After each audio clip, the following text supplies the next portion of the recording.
Amados irmãos, então aqui vamos para o segundo vídeo de estudo dessa lição número 2 do primeiro trimestre de 2022.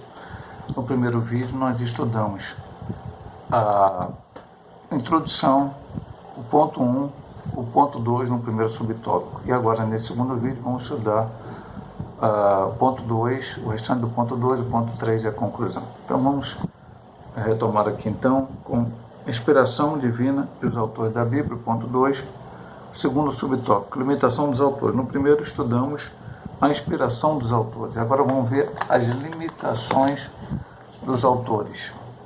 Os escolhidos por Deus para escreverem a Bíblia eram pessoas assim como nós, inclinadas às mesmas paixões e fatos, como Tiago 5,17, onde está escrito que Elias era um homem sujeito às mesmas paixões que nós, mas orando por 3 anos e meio sem chover e depois choveu. Moisés, por exemplo, mesmo sendo autor do Pentateuco, foi impedido de entrar na terra prometida por quanto transgredira contra o Senhor no deserto de Zin. Deuteronômio 32, 51, 52, Deus mandou ele tocar na rocha, mas ele bateu na rocha e desafiou o povo, então por isso ele não entrou na terra prometida, apenas a viu. Entretanto, nenhum texto das Escrituras, quanto à sua inspiração e veracidade, está condicionado a limitações de seus autores humanos, segundo Coríntios 4, 7. Vamos ler aqui. Como eu disse no final do primeiro vídeo, a gente gosta sempre de ler textos para lembrar aos irmãos que isso aqui é um estudo bíblico. Estamos estudando a Bíblia. Estamos estudando a Bíblia literalmente, estudando a Bíblia como assunto desse trimestre, estudando a Bíblia ao ler os textos para comprovar que apenas não estudo aqui partiu da cabeça de um autor, no caso o pastor Douglas Batista, que escreveu esse trimestre, mas que está baseado na Bíblia Sagrada. Temos, porém, este tesouro em Vadibal para que a excelência do poder seja de Deus e não de nós. Então, os autores eram limitados, porque eram seres humanos. Eles não eram super-homens, não eram mini-deuses, eles eram seres humanos. Elias era um homem sujeito a mesmas paixões que nós, é verdade. Elias, no entanto, orou e 3 anos e 6 meses não choveu. E outros homens fizeram milagres. Josué orou e o sol e a lua pararam. Mas Josué também teve defeito. Ele fez o acordo dele com os gibeonitas quando não deveria ter feito. E assim vai por diante. A gente vai ver Davi escreveu o Salmo, mas Davi errou no caso do Batseba, errou no caso da numeração do povo. Salomão escreveu vários provérbios, escreveu o livro de Eclesiastes, o livro de Cantares, mas, no entanto, ele falhou casando com muitas mulheres que não eram para ter casado e depois, no final da sua vida, erguendo estátuas para os deuses delas. Enfim, eram seres humanos que falharam. Contanto, porém, entretudo, a inspiração da Bíblia, nenhum texto das Escrituras, quanto à sua inspiração e veracidade, está condicionado às limitações de seus autores humanos. Porque isso, os inimigos do Evangelho, os inimigos da Bíblia Sagrada, vão dizer, fulano errou, como é que ele pode ter escrito a palavra de Deus? Como é que você pode considerar o que ele escreveu a palavra de Deus? Eles eram seres humanos, mas no momento em que escreveram a Bíblia Sagrada, a palavra de Deus, eles foram inspirados pelo Espírito Santo. Por isso, eles escreveram aquilo que Deus queria que eles escrevessem. Não obstante as suas falhas, a sua pequenez humana. Agora vamos para a subdivisão 2. Os diferentes gêneros literários e figuras de linguagem. Cada autor fez uso de gêneros literários distintos, tais como, vamos lá, narrativas, 1º e 2º Samuel. Quem escreveu o 1º e 2º Samuel escreveu uma narrativa, uma história, começando ali com a mãe de Samuel e o pai de Samuel, que seriam Ana e Eucana. E aquela história que tinha Penina também, era a oração de Ana, ela era estéril, Eli, e aparece então Eli estava errado em algumas situações como juiz, sacerdote, e Deus então faz com que aquela criança nasça, Samuel, e aquela criança se torna agora alguém portador da palavra de Deus.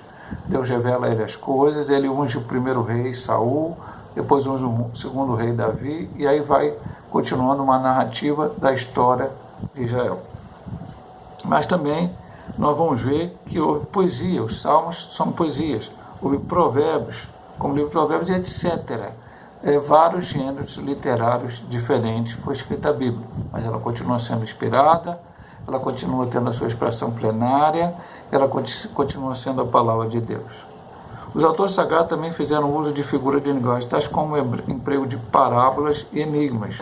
Aí o irmão fala assim, puxa, só lá no livro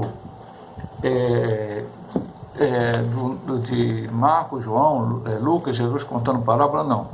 Aqui tem Juízes 14, um exemplo de parábolas e enigmas. Vamos lá.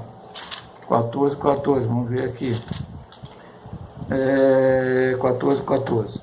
Então lhe disse, do comedor saiu a comida, e a doçura saiu do forte, em 3 dias não puderam declarar inimigo. Foi enigma que Sansão propôs àqueles homens para que eles falassem no seu casamento, que acabou não dando certo, com aquela mulher filistia, para depois ele se vingar dos inimigos do Senhor, o Senhor na direção daquela situação. Depois ele cita aqui, Ezequiel 17:2, alegorias. Aí ele cita aqui Hebreus 9:9. Vamos a Hebreus 9:9 para ver um exemplo. É só esse exemplo, pastor? Não existe mais nada de alegoria? Não, existem outros exemplos, mas ele citou esse. A alegoria 9:9, que é uma alegoria para o tempo presente. Se oferecem dons e sacrifícios contra a consciência e não pode apessoar aquele que faz o sacrifício. Então ele está mostrando aquilo que era feito no passado, sacrifícios feitos na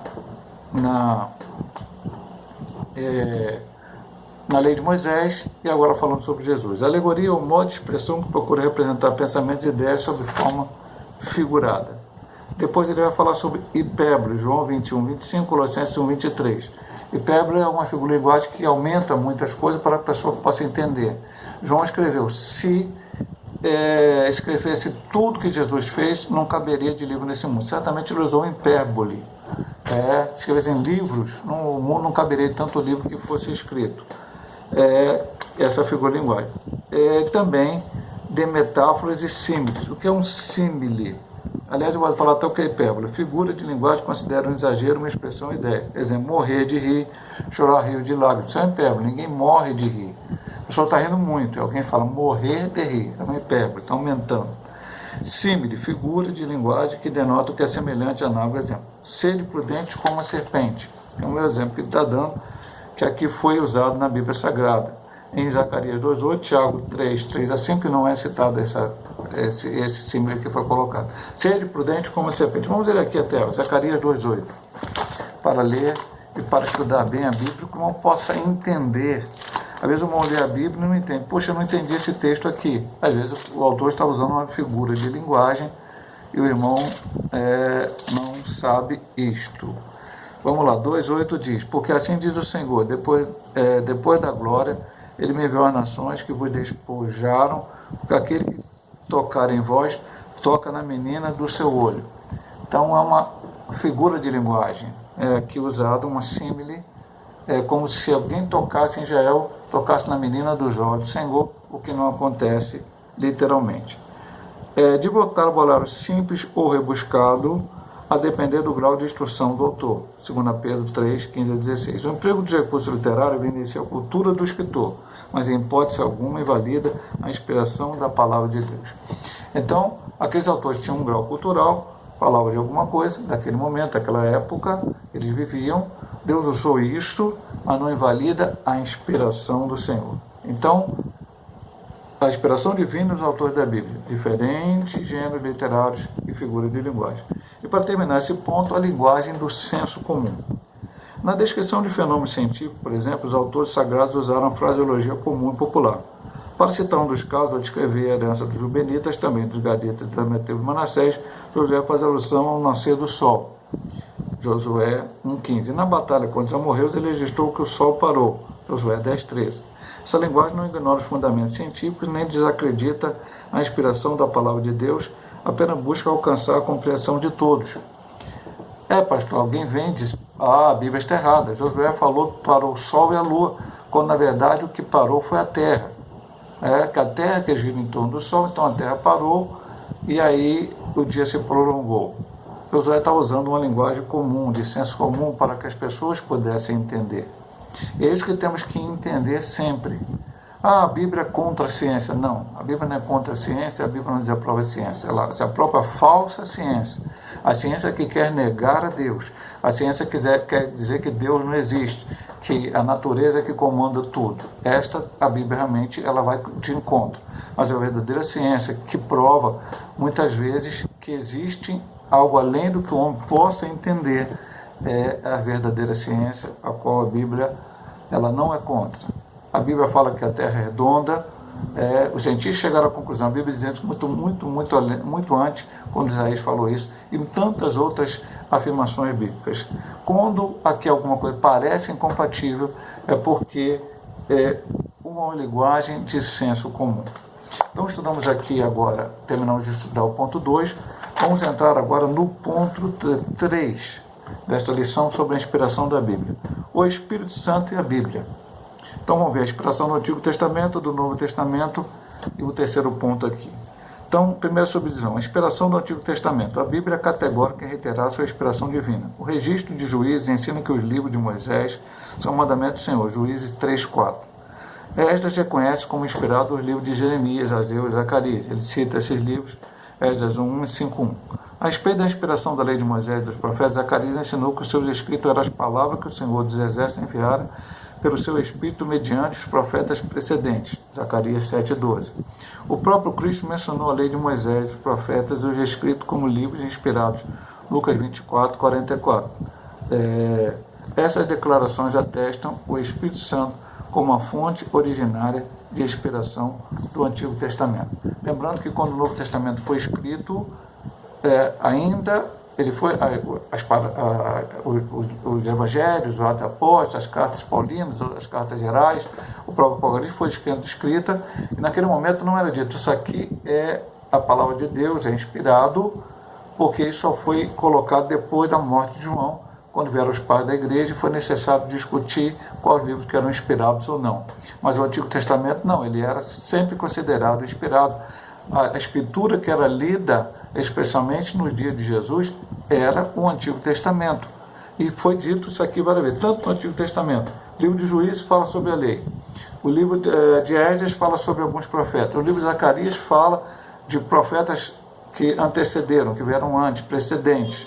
Jesus falou da lei, profetas e salmos, que era a divisão da Bíblia hebraica. Então,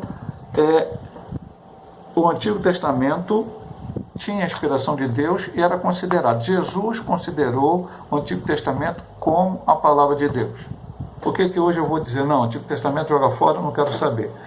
Muitas coisas que estavam no Antigo Testamento